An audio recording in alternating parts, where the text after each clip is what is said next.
Hey guys, welcome to the first episode of the Veriswap post-game review. Today we'll be trying something a little bit different. In the past, we've done interviews with people in the hobby.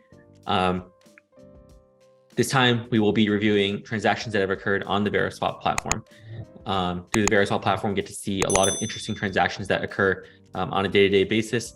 I think it would be cool to talk them over with my good friend Gary Mao here. We can go through each of these transactions, talk about what we think. And yeah, I think it'll be a lot of fun. How's it going, Gary? Yeah, pretty good. Yeah, it's been a while, and Happy New Year. Happy New Year. It's the fourth day into the new year, fitting to start a new content series about trading. Oh yeah, definitely. No, I mean, I noticed that trades are definitely picking up, especially kind of in the bear market, right? So there's a lot of I think throughout the year, there's probably going to be all these interesting swaps, coming up. Yeah. We also have noticed that after the New Year's, trades have been picking up, especially around the third or fourth day. During the holidays, everyone was kind of at home, spending time with family. But now that people are kind of back to the grind, people have been trading a lot more on our platform. Yeah. That's awesome. Cool. So the first transaction that we have is actually quite an interesting one. So the graph will be shown on screen, but it is a 2012 Kawhi Gold Prizm rookie in BGS 8.5 for 3 Bill Russell rookies in PSA 4, a 2020 Jalen Hurts Chronicles auto PSA 10, and $12,000 in cash. Gary, if you were to first see this, what is your first reaction? My first reaction is that's a lot of value on side B. If you just looked at things, because usually when I see multiples of a card, right, you start to see that kind of mentality. Like, is it a collector or is it somebody that's kind of making an investment, right? When you have multiples of something. So when I see the 3 Bill Russells, I immediately think that whole package in terms of dollar value, right? And the 12, I think if you didn't have the 12K, those 4 cards alone might even be a reasonable dollar-to-dollar trade. At least that's my gut feel. So which would I take? I would take B. Yeah. Because I think if I just liquidated that side, I could probably buy that card, I would guess. If I had the chance. There's a caveat to it. If there's a chance, I think the dollar value would buy that. Yeah, Gary, I 100% agree. I think that even if we were to take the 3 Bill Russells out and only did 12K cash plus the Jalen Hurts auto, I think that might trade into the Kawhi Gold at fair value. But again, with the caveat of okay, there's only 10 Kawhi Gold Prizms, right? It's very, very hard, if not impossible, to just find another copy of it. I think maybe in the next few months you'd be able to find one, but they're not as easily replaceable as something like a Bill Russell rookie or cash for that matter. Yep, for sure. I mean, I think in terms of the dynamicness, with Kawhi, I think it's kind of a steady build of even his asset prices, right? When I saw this, looking at Card Ladder, when the last sale was, there was a 9.5 sold 2 years ago, right? At this point, 3 years ago, it's almost, right? And at that point, that data point is not very helpful anymore in a way, because you've gone through the peak, the highest of the highs and the lowest of the lows of the card market in a way. And so, yeah, when I see these golds, every time I see them, whether it's a Luka or whether it's something else that go for insane numbers, on one hand, I think it's insane. On the other hand, I think that if you really collect this guy, or you are making it have the money to make a gold Prizm tier investment, even if you own one, you have quite significant market power, right? So it's you can't really follow other comps. You can't really say, oh, the other card that this brings up is the National Treasures Kawhi, right, which is numbered to 199. You'll probably see that in every golden auctions, every PWCC auctions, or at least every other one.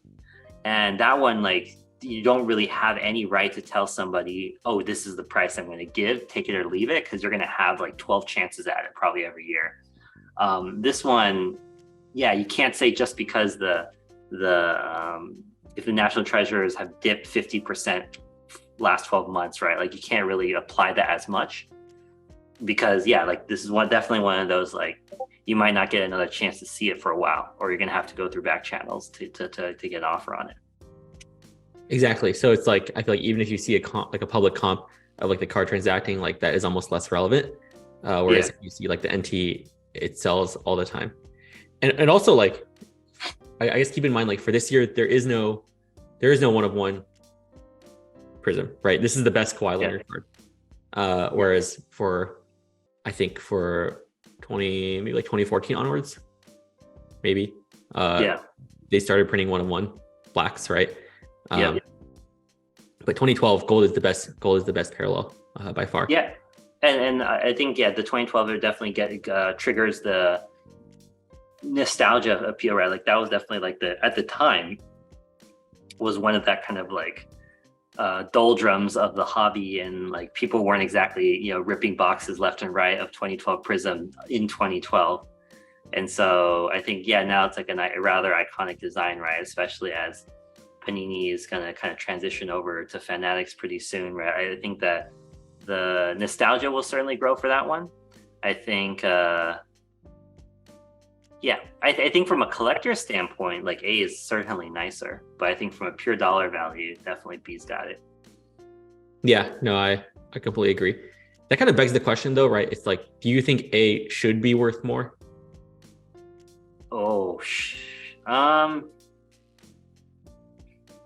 Yeah, I think that I think that I can't help but disconnect from like thinking Kawhi's like kind of general personality and like how often does he play in the game and all that kind of stuff. But even since then, like I mean, his resume is incredible, and the number of people who like his laugh, like his personality, and just want to collect them, I'm sure exceed 10. And I'm sure the ones that want to be like the baller collectors that want to own this is probably very easily, right? Like maybe in his top 3 cards, period, right? In the Mount Rushmore. Are there more than 10 of them? Definitely, I'm sure. And like, I mean, he's going to end up being a Hall of Famer. So I think that like, if you're, even as an investment perspective, in the short term, like I said, like it goes back to what we were already saying, B probably is better. But I think the long run, I'm guessing like he'll be much more appreciated for like how dominant he is when he plays. Yeah, no, I completely agree. I think like it's one of those things where it's like right now we don't really appreciate him. I still do think that like his performance is going a little bit under the radar. Yeah. Right. Like I think with like just so much going on in like the market, people aren't really following him per se.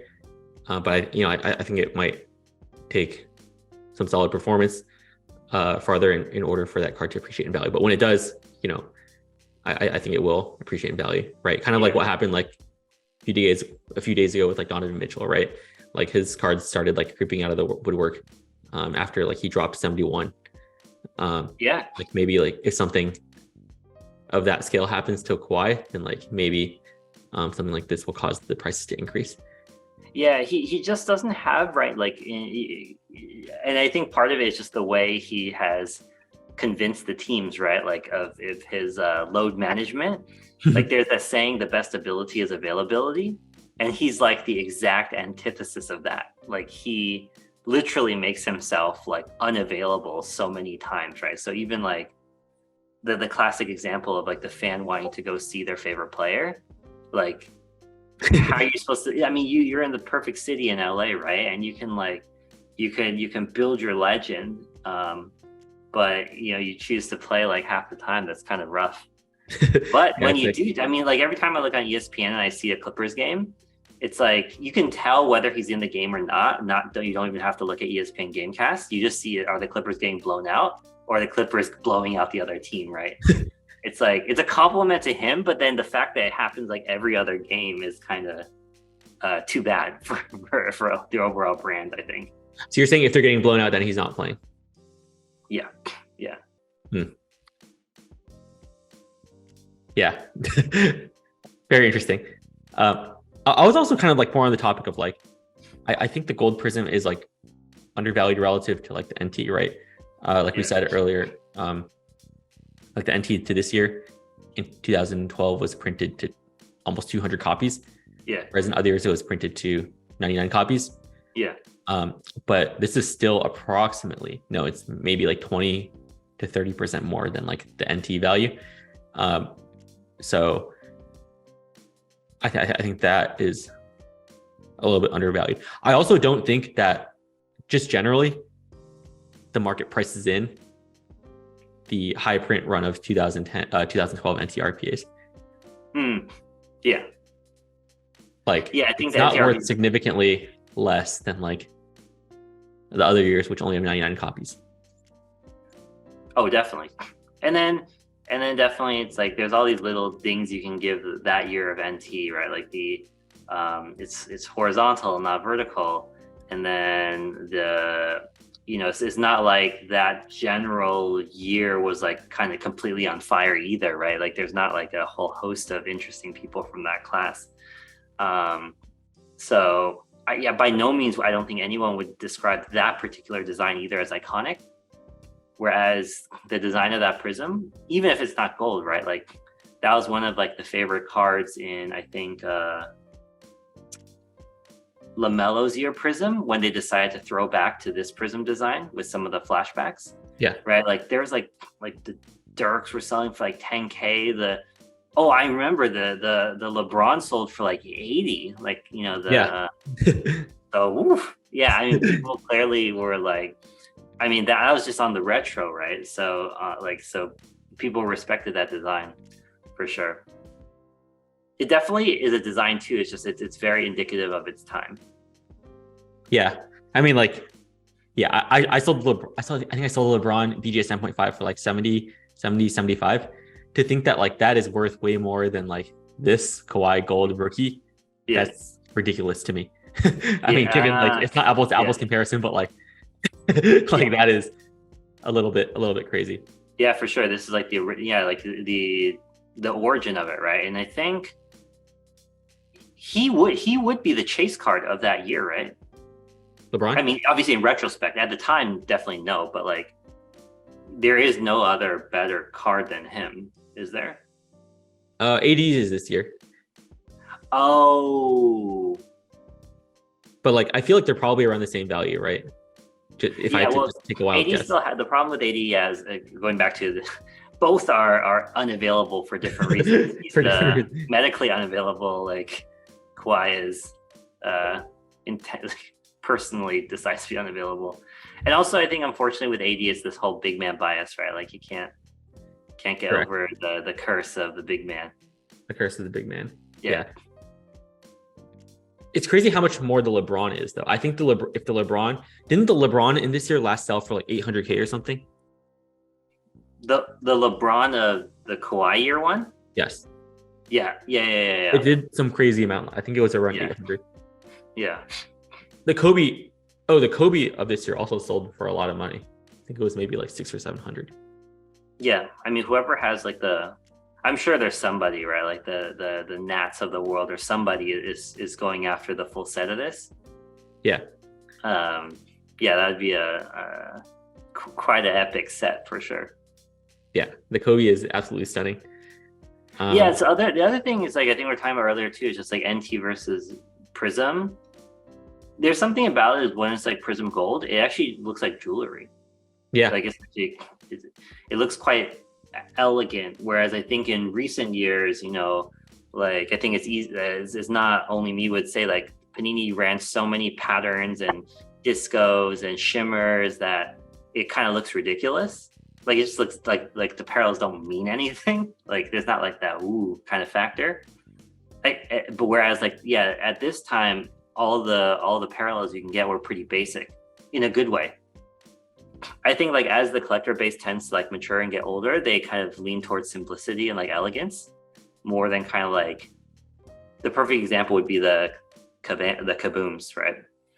Like I wouldn't consider kabooms like a classic card per se, but in the short term, like during a bull market, like I could totally see people kind of going nuts over it, right? Yeah, I also think like the if you think about it, like even like the high end niche cards are like pretty. Sorry, even the high end cards such as NT are like pretty niche, right? Like Yeah. someone outside the hobby would like look at that card and they would be like, that card's kind of, I don't know, it's like kind of weird, right? Like some like, you know, like you look at like I remember when I first entered the hobby, I like saw RPAs and I was like, this is kind of like creepy, right? You have like a player's jersey and you have their autograph and it's like all into one card. It's kind of weird. Whereas I think like, you know, if it's when most the average person or like the new person thinks of like baseball, basketball cards, right? They think of just like straight, you know, literally a picture of a player, no auto, no patch, right? Just like card in its purest form, right? And then, you know, you see it's gold. There's that like automatic implication. It's like, okay, stuff that's like gold is like pretty valuable, right? Yeah, there's definitely a longer history of it.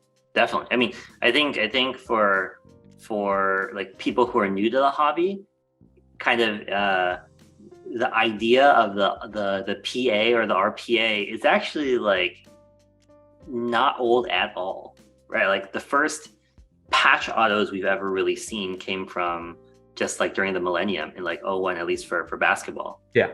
Right. And then compare that to like how long has there been, you know, just like a basic card with like, you know, holographic kind of sheen or maybe like a gold parallel.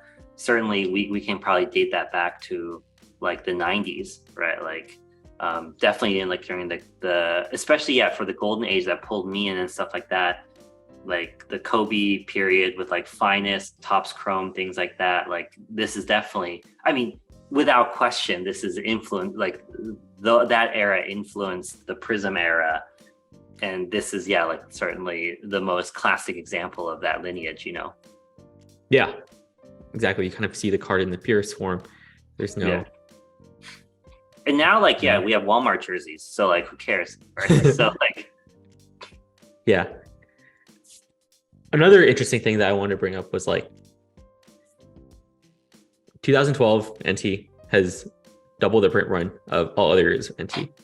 Yeah. See the value of 2012 NT is not much different from the value of other years of NT. Yeah. Could that mean that companies like Panini can basically print more NT, create more boxes without deflating the value? And now that you said that, we're gonna have like next year, right? Next year when Victor Wembanyama is gonna be first pick, it'll be numbered to 299. Print like 10,000 of the number to 10,000 like NTs, right? Could be interesting, yeah. I mean, it's like I mean, that's an awkward year, right? Because definitely like the year that happened to be printed out of 199, in my opinion, the fan base for the players of that year, it doesn't match the print run. Like, I mean, like, like Zion's year. Oh, definitely. If you doubled that to like 199, I'm sure you'd still get similar asset prices. Yeah. Because like people are feverish at the moment for those players.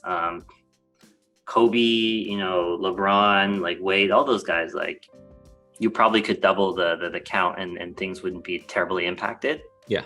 But this one, is a bit of a weird situation where it's kind of just, it doesn't live up to the grandness of the players of that class. Oh, but I'm saying like even in this scenario where like there wasn't too much hype around it, it seems like guys were not that much affected, right? Like if you look at like, I don't think the values are like too crushed in my opinion. So in a way it's kind of weird. So I guess my point to that is I would guess these are more at an overvalue than they're at an undervalued. That's kind of the point that I was getting at as well. Or even simply maybe, because I'd also be curious, you know, how many of these are actually pulled. I mean, 199 is too much to do a tracker for, but like, are there 90? Like, have enough people been interested in that product to even pull like 99 out of the 199 of the Kawhis? You know? Yeah, I don't know. Too much to track. Yeah. Because I think that even the gold Kawhi of that year, in terms of like ones I have evidence I've seen before, I've only seen this one and I've seen the 9.5. So it's like hard to even say if it's like, I guess we can check the pop reports, but it's hard to say like how many of them have been I see. Yeah. like pulled in existence. Oh, the BGS is pop 4. Okay. Yeah. BGS is pop 4. Yeah, I don't know. I feel like it's probably one of those things that like people don't really rip 2012 Prizm, right? So it's unlikely that like the pop will ever increase as well. Yeah. Cool. Let's move on to the next one then. There's a lot of other transactions that are interesting. Okay, so the next one is that we have on the screen is a 2000 for LeBron Bowman Chrome Gold out of 50 in a PSA 8 for 3 cards, a 2012 Klay Silver Prizm, PSA 9, 2013 Giannis Hoops Gold, PSA 10, Tony Parker Topps Chrome Gold, PSA 10, and 1.2K in cash. Yeah, I'm gonna give my first thoughts on this trade. I think that the person on the right got the better deal. I think that just like purely from my experience and from a value perspective, I think it would have been a fair deal if I'm seeing the Klay at around maybe $600, the Giannis maybe $300, Tony Parker maybe like $400-ish. I think the deal would have been fair with like $500 in cash. So I think I think 1.2K cash was quite a lot. Yeah. Yeah. Well, I guess what are your or if you just take away the Klay Prizm. I mean, I personally like I actually like the left side. I like the look. I like the look of the card. I think the 3. I'm viewing this as a total package, right? So with B, like the assembly of the package again, like I think, I like some of those cards I wouldn't really want to collect to begin with. It's almost like like the Giannis is like a hoop space, right? So I mean, it's kind of you went from kind of like a Chrome class to basically down to a couple of like more, I guess you could say like a more kind of hodgepodge of interesting cards of players. But then the LeBron one, number 1, I think I don't see every day. 2, it's like I think a nice looking card overall. I think from a collector standpoint, A feels nicer to me, I guess. But I wouldn't be surprised from A if you actually saw more of it. Like given it's LeBron, given it's way more liquid. Like if I were a Tony Parker collector, I think the one that stands out to me is that gold refractor, because I'm pretty sure you can't just like Google that on eBay, or you can't just eBay that and then find it every day, Yeah, it's also an iconic year from 08, horizontal design, PSA 10. Like I'd assume the pop is definitely like under 10, right? It's like not an easy card to find. Yeah, I would guess that the hallmark of that was that card. If I were to jump into the psyche of the person, I maybe would think like, like maybe he really wanted a Tony Parker and wanted to find a way to get to that. Yeah. Or it could just be that like, we've kind of seen this a couple times on the platform, but it might just be a value play, right? The person on the right might just be sending all these cards to Probstein, wanting to dump them, and making a gamble to see if they could get higher than what they would get if they were to sell off the LeBron individually. Yeah, that could be. I mean, I think right now we're definitely in an interesting. I mean, last year, right? People were so hyped for LeBron, like hence, the 80K sales of golds and things like that, because they're like, oh my gosh, he's gonna break the scoring record. But it feels a little bit kind of like the buy the rumor, sell the news kind of thing.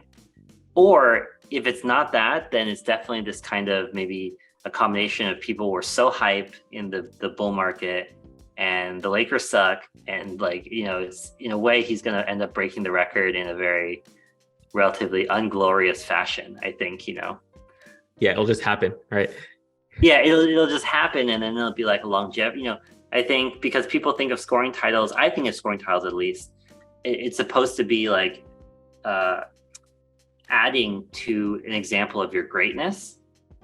But like if you're getting those points in garbage time, then it's kind of like it feels more like longevity thing, which from a human achievement basis is awesome. Got to take care of your body. It's completely insane. He puts up the numbers he puts up, and it's like older than me, right?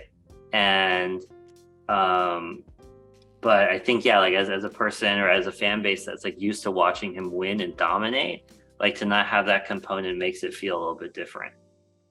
And I think we see a little bit of that in the prices that are falling of the LeBron RPAs.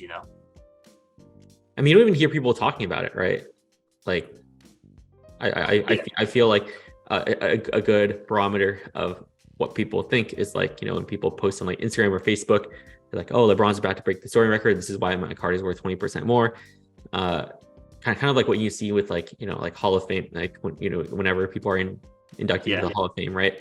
But I've been seeing less of that, using like that scoring record title breaking to justify values.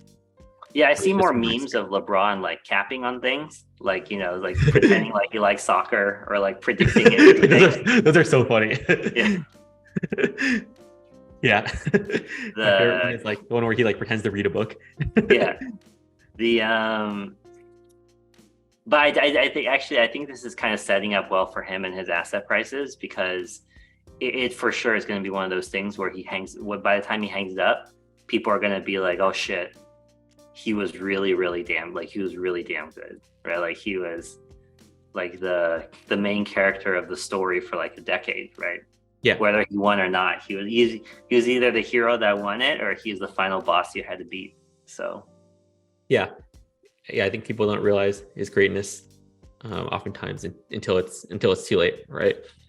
But yeah, Bowman Chrome Gold Refractor out of 50. I really like the design. I also think I also feel like Bowman Chrome is like an underrated product. Like it's considered like second tier, right? Compared to like Topps Chrome. It's kind of like the equivalent of like Finest, right? I guess a little bit better than Finest, but still, like I think. Yeah, it's nice. I mean, Bowman has a great legacy. I mean, to be honest, compared to like the Panini pictures you see like in the modern day, like a picture like that of LeBron, like it's just awesome. It's just to see like really nice photography cards, or even the Tony Parker, right? It's like it's kind of like throws back to a time when they paid for good photography, or they paid for they paid up the money to pay the photographers to use nicer pictures. Whereas like I think the Klay is a more kind of normal indication of what we normally see these days in product photography, which is they're usually like standing prone position and like dribbling the ball. Or it's like this, it's their rookie day shoot where they're like, it's very obvious they're not actually dunking the ball. They're just standing up. Oh, actually playing. Right. Yeah, no, I agree. I mean, like, I think more and more, especially in like these like bear market days, it's very cool to be able to, or like, shout out to Nat, right? Who always puts out like these like obscure cards from iconic sets. So, like when I see the Tony Parker, it's really cool because the only cards I ever see from that set, right, are the LeBron and the Durant and the Kobe. Yeah. The Kobe being defended by LeBron one, right? So. Yeah. What's the Durant from that year look like? I've never seen the Durant actually. The Durant from that year is. It's a good question. It's a right side up card. It's a right side. Oh. We could probably get it up here somewhere. Oh, it's oh no, that's not. It's it is a sideways card. It's him like going up for a slam. Oh, I see.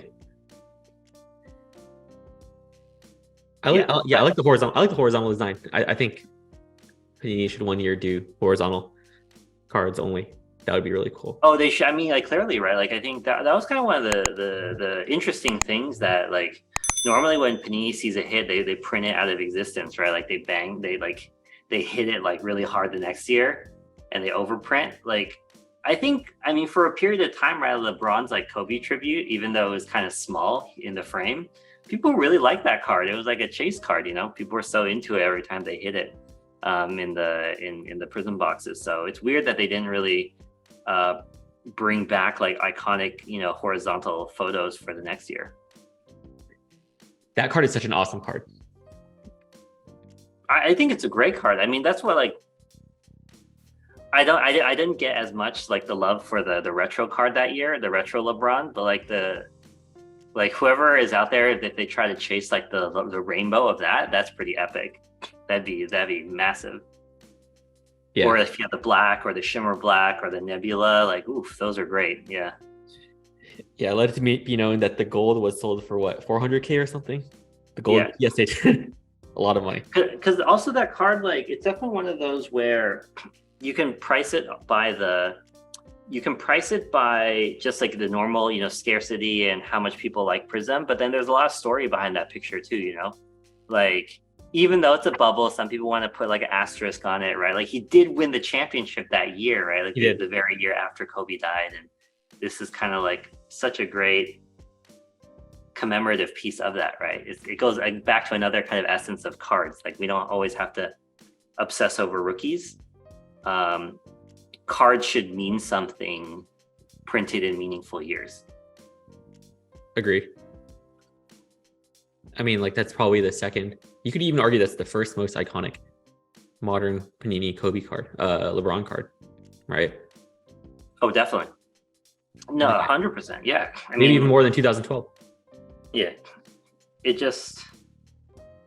Yeah, I think we won't, again, like similar with any kind of like LeBron retiring. I think LeBron retiring and Panini retiring from basketball game, like those two things dump in tandem. I think we're gonna start to see that kind of like nostalgia flood over, because it's like we didn't quite appreciate Topps and Upper Deck until they lost the license, right? And then we kind of were like, oh wow, exquisite, those were like awesome, those were the best designs. Oh, Topps, those were the best.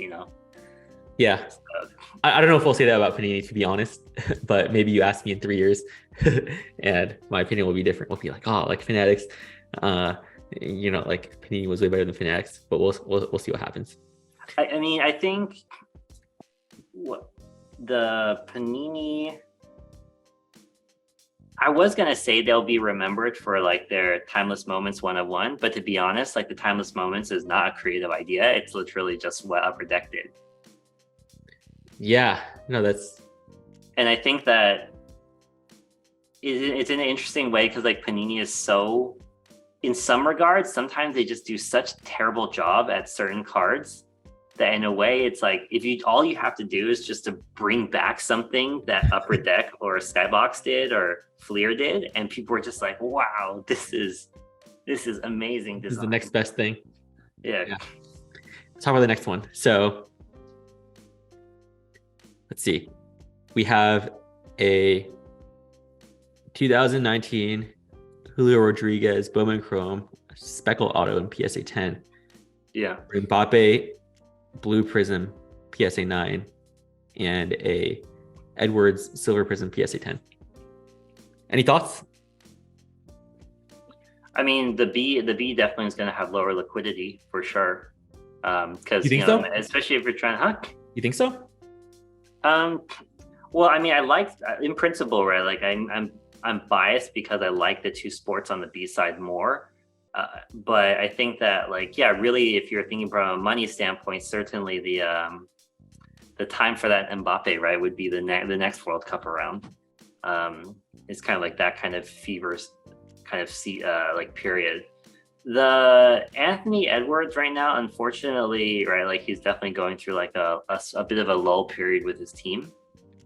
And so that one doesn't seem nearly as hot of a card as it once was, I think. The blue match though on the Mbappe is awesome. I think that's a great one. The Julio Rodriguez, but I think the ultimate upside, right, like with anything, is certainly that Julio Rodriguez card, simply because of the sheer volatility of hot prospects in a way. Like B just feels to me like it's the stable option. Yeah. No, that's kind of how I feel as well. However, I do feel like the upside of B is higher. Oh, interesting. And the reason for that is like color match Mbappe, like Like I disagree that like Mbappe's next hot cycle is going to be the World Cup.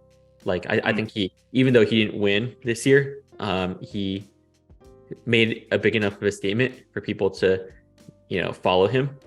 And so I think like a lot of that residual heat will carry on to the next World Cup. Plus color match. I think it's one of the most beautiful Mbappe cards. Like, yeah, it looks nice. Rookie, it's the year where they won. Right, it's his first World Cup win. Yep. I guess people don't really talk about that much. It's his France jersey, right? It's better than his other jerseys. Yeah, I mean the only way it can be improved if it wasn't a 9, I guess, going back to like the OCD situation. Right? So yeah, but it's definitely a beautiful card. I mean, it definitely reminds me of too, like on the both sides, right? Like the left side is also kind of indicative of a lot of like modern era-ness, meaning that like the pattern of like the white sparkles, and frankly, like I think white sparkles by itself are probably not like that objectively beautiful. Yeah, it's kind of a weird thing to say, objectively, but it's not as clean. And frankly, probably the value is derived from the fact that it's serial numbered, right? So like this, if the scarcity has to be like said to you into your face, like then, sometimes that is indicative of the actual design of the card. Whereas, yeah, I think like both Anthony Edwards, but particularly the Mbappe, yeah, like it's just a beautifully clean card. Like great kind of like hold in a way. Yeah. Like I would have a hard time parting with that card if I were an Mbappe fan, because it's just like, it's nice. Yeah, it's just super nice. And I think it's like it's different from like the years of kind of like of Luka, for example, his Prizm rookie year, where there's so many blue color cards, whether it's the disco, the cracked ice, the straight blue, the like a teal cracked ice, like it's just hard to argue like or like which one is which or which one is nicer, Yeah. Whereas this one, you have this. Yeah, blue laser, right? But this is like the true blue. Yeah. I was thinking about it, like it's crazy to believe how this card, when it was first released in 2018, 2019, was probably like a $10 or $20 card. Oh, like, yeah. Like no one cared about soccer back then. Like this is oh, well, wait till next year in America, you'll see no one cares about soccer. Yeah. Like I remember back in like 2019, like Sasha was like making posts about why Mbappe is going to be like why his cards are like so undervalued or whatever. Yeah. I think he was buying them at like a few dollars, like the bases were like a few dollars each. I can't imagine this blue one being more than like $30. Yeah. Like that's the, I mean, I think you said like a couple months ago, there's a picture, like, I think on a Facebook group, like somebody found like a superfractor, like in their 9 pocket. Yeah. I think it was I don't remember what it was. I think it was a gold vinyl or something. Yeah. Out of 5. Yeah. It's still an insane card though. Yeah. Yeah, it's like the 9 pocket is just a sign of disrespect generally for the hobby. It's like kind of sticky. Yeah. Oh, like what grade? Yeah. That's when you know. Yeah, I wonder how many of these are floating around, just like in someone's basement. Ooh. Oh yeah. Another interesting question. What do you think are like the top 1 or top 2 basement cards? Oh. They're just like sitting in someone's attic. Oh my gosh. I mean, I think that, so for sure, it's going to be a lot of the PMGs. You think?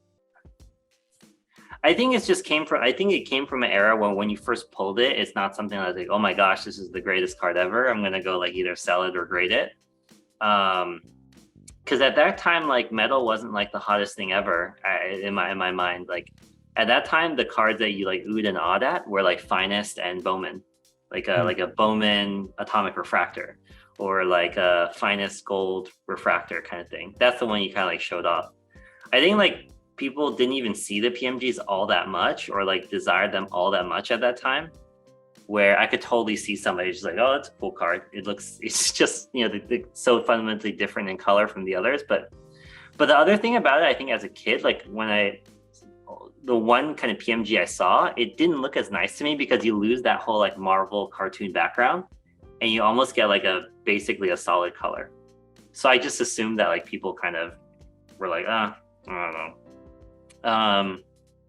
I think a lot of, especially in my own collection, a lot of EX 2000 cards are also in 9 pockets. Because the credentials also out of the gate did not immediately look like wildly impressive to me. Yeah. They kind of just look very normal, in fact. And so there's that. What about you?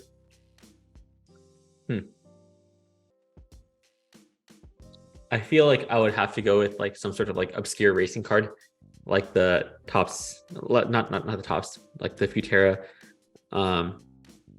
Lewis Hamilton card. Like that card is a very big card, but like, you know, like people didn't start collecting racing until like recently. Yeah. And like a lot of people aren't even aware that like, you know, a card, you know, his rookie is from like 06, right? Not from 2020, right? You know, there's the true rookie. If you're going that angle, then yeah, like I mean the all-time like the 9 pocket cards, definitely I think in terms of like the IPs, you're probably gonna, oh my gosh, I mean I feel like there's like Yu-Gi-Oh cards, Pokemon cards, they don't even wind up in 9 pockets, they're just like in trash bags. So like I'm guessing it's, you know, it's kind of too bad that like Fortnite cards popped off during the bull market, because that would have been a pretty cool story actually. Like if there's no bull market, there's no like COVID and people went nuts over all cards in every shape or form, Fortnite would have definitely, I think for sure, ended up like nobody cared, only the kids collected them, they wound up in 9 pockets, and then like, you know, 20 years later everyone's like, oh my gosh, like the, you know, the black, the Death Knight, or the, oh my gosh, like the banana guy, right? Peely. Peely, yeah. So you know, so the but unfortunately, right, like it kind of it prematurely peaked, right, because it got caught up around the same time as everything else, and then you had like the knights, the cracked ice knights, like sell for like 10K above, right? So but yeah, that would have been a classic one to get no love for. Maybe in the future, the Garbage Pail Kids cards. Are there like really expensive Garbage Pail Kids cards? Oh yeah. I mean, the Garbage Pail, there's, I think like the one of ones are very, very popular, and I think that the unlike, I think, in sports, the printing plates actually relative to the non-printing plate one of ones are actually more closely in price than say the printing plates would be in basketball, football, soccer, all that kind of stuff. Really? I didn't know that. How do you know this, Gary? Oh, I mean, in 2020, like we were ripping everything, right? Like once like it ran out of stock of NT or Prizm, like we're just like, oh, there's like GPK Sapphire. Oh, cool, awesome, let's rip that. It was terrible, but like I guess, but then Garbage Pail Kids does have a very like, you know, strong cult fan base, right? Like you still see like, you know, bids for like the one of ones and the one of fives, like pretty heavy. Yeah, I've seen some from time to time on golden auctions, and they always seem to end a lot higher than Speaking of that too, the Harry Potters. I wonder. Are you talking like cards? The cards. I wonder if like those like, you know, quad autos and stuff like that, like, because like two years ago, or the National in Chicago, I remember Harry Potter like boxes being sold for like under $100. Oh wow! And like the hit of the box, right? Like the hit of the box, like selling for something like 28K, right? So it was like, oh my gosh, that's crazy. Is that technically like licensed product? Like who prints that? Oh yeah, it's officially licensed. Yeah, yeah. It would have to be for sure.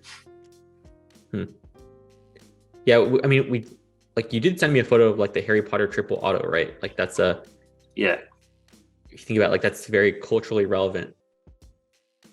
But then kind of begs the question of like, okay, like do these sports collectors actually care about Harry Potter? Right. They're also sticker autos, right? I think that might kill it a little bit too. Oh, are they sticker? Oh, I guess I've never seen one in person, so I guess I think they're all have stickers. to Yeah. zoom in and check. But at least in my friends base, like in the collector circles, a lot of them are all Harry Potter fans. So when like Golden had that Potter lot, like last month, like they're all into it. They're like, oh my gosh, this is so crazy. Yeah, no, you sent me some photos of the books and like the cards, and like those look awesome. Maybe we can get some listed on the Veriswap one day.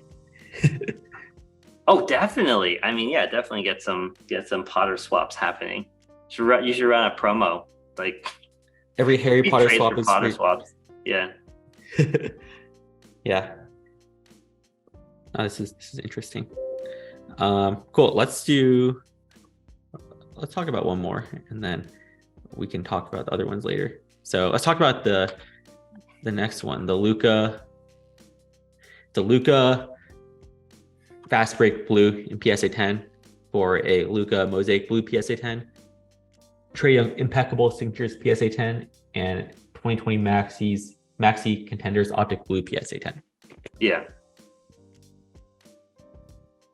Just when it's fitting we talk about this one because it goes back to inevitably the argument of true blue and well, actually, first of all, I don't think that the true blue currently the market perceives is the cracked ice, right? The blue Prizm, I think. Oh, the straight blue Prizm? I feel like it wasn't the straight blue Prizm at one point, but I guess this is neither of them. This is the Fastbreak. Yeah. So I would say I would prefer the B side. Really, I prefer the A side. So I prefer the B side because I think, I mean, the three brands are actually kind of reasonable in terms of it's like this is quality brands, whether it's like Select and Optics and then Impeccable. I also think Trae is kind of like not getting as much love as he probably should. He's actually it's just in a way having a down year. The one that I think is kind of like, I don't know, is like, I just don't see Maxey ever becoming like that guy, at least in like high hobby prices. Because on his own team, he's clearly not that guy. That guy is Embiid. And then Embiid's problem is that he has big man syndrome. So for the hobby, it only is going to go so far in a way. That being said, like those three players are perfectly good. I think it kind of just, from an investment perspective, like spreads the risk around a little bit. I think like, as well as I still get some kind of Luka exposure, even if it's not kind of like, as high end. So, yeah. I do think that Impeccable is like an underrated set. Like that's a very high end product, right? That's a great question. I can't quite ever put my finger on like, where does Impeccable really sit? Because Impeccable to me is the one that people accidentally buy when they try to buy like Immaculate. Oh, it's like Impeccable is definitely the one where you're like, Mom, I want like an Immaculate box for Christmas, and she gets you Impeccable, and you're just like, what the hell? But isn't Impeccable higher end than Immaculate? I don't think so. The cards don't sell like that, right? They definitely don't sell like they're higher end. And even though I think it's very cool, I think the market doesn't really like the metal cards. Is Impeccable metal? No, these are not metal, but it's kind of like the box topper, like there's like the stainless stars, right? Yeah. Oh yeah, I've seen those. I think partially because they grade poorly. I think they always get destroyed on surface. I think they're cool. I think they're awesome. Like the weight of it, right? It feels like holding like a Chase Reserve credit card. And I like the design. It's kind of like Origins, but classier. So yeah, I agree. I think from a pure design perspective, it doesn't get nearly as much love because they can look really clean for sure. Like, yeah, I think like just looking at the design of the cards, I think the Trae Young is the best looking card on this page. Yeah. However, like I think, yeah, like the hobby has biases, right? Like Prizm is always king. Yeah. And then, you know, it seems like the rest of the ones on the right side are all like second/third tier products. Yeah. Right. And like, you know, despite the left side being not the true blue, I think it's still, you know, at the end of the day, it's still a PSA 10. Right. Yeah. Yeah. In my opinion, I think the left side won by quite a bit here. Like, I don't It really. also just occurred to me that, yeah, it's actually a very kind of nice. I mean, obviously, we've all seen the Luka Prizm, like the pose, but yeah, it's a very like nice, almost like it's a throwback to Dirk's iconic move, and like he's like, you know, holding the torch ahead of him, and yeah, it's quite nice. I wonder if that was intentional. I'm willing to bet it wasn't. Not giving Panini credit, huh? Yeah, I mean, but it's just, yeah, by comparison to like all the other photos, like terrible. Oh my gosh. Yeah, it's funny. Well, cool. That wraps up our discussion for today. I think that's a good place to end it. But it was awesome getting to chat with you about these 4 transactions on the Veriswap platform. And I feel like we covered a lot of interesting angles about these cards. Yep. Shout out to Potter fans. Get your cards on Veriswap. The safest Potter cards on Veriswap. Potter cards. One day. Well, I appreciate your time, Gary. And have a good rest of your day. Yep.